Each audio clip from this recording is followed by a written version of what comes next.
Hey hi!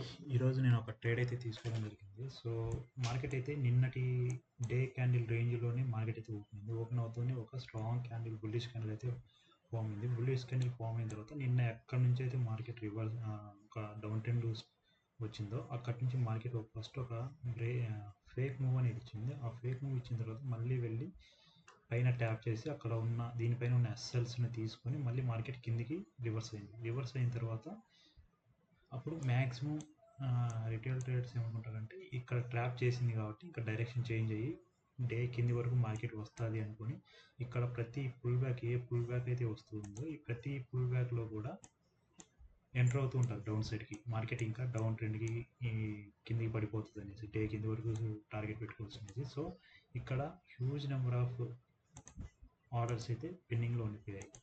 So market ఎప్పుడైతే ఇలా break చేసిందో కన్ఫామ్గా ప్రతి ఒక్కరు కూడా ఇక్కడ ఎంటర్ అయిపోయి ఉంటారు.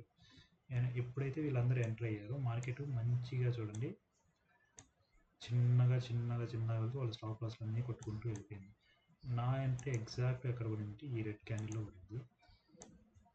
నేను అప్ సైడ్కి ఉన్నాను, అందరూ డౌన్ సైడ్కి ఉంటే నేను అప్ సైడ్కి ఉన్నాను. ఎందుకంటే నేను ఎక్కువ ట్రాప్స్నే చూస్తూ ఉంటాను, ఎక్కువ ట్రాప్ జరిగిన చోట నేను ఎంటర్ అవుతుంటాను. ఎందుకంటే ఫస్ట్ మనల్ని బిగ్ ప్లేయర్స్ మనల్ని ట్రాప్ చేయడానికే చూస్తారు. ట్రాప్ చేయకుండా మూవ్ వస్తుంది అంటే అందులో నేను దాన్ని బిలీవ్ చేయను. సో ట్రాప్ అయిన తర్వాతే నేను దాన్ని ఎక్కువగా బిలీవ్ చేసి ఎంటర్ అవుతాను. సో ఇందులో నేను అక్కడ ఎంటర్ అయ్యి నా టార్గెట్ వచ్చేసి అయితే ఏంటంటే ప్రీవియస్ డే హై ఈ విక్ వరకు, కనీసం ఈ విక్ వరకు అన్నట్టుగా ఇక్కడ వరకు టార్గెట్ అనుకున్నాను. సో మార్కెట్ అయితే అంతవరకు వెళ్ళలేదు. ఈ వీడియోలో మీరు నేను వెదర్ టార్గెట్ వరకు ఉన్నానా లేదా టార్గెట్ వరకు వెళ్ళలేదు, ఎంతవరకు ఇక్కడే ఎగ్జిట్ అయ్యానా లేదా లాస్ తీసుకున్నానా లేదా మిడిల్లో ఇక్కడ ఎక్కడైనా నా ట్రైలింగ్ చేసి అనేది మీరు ఈ వీడియోలో చూడండి.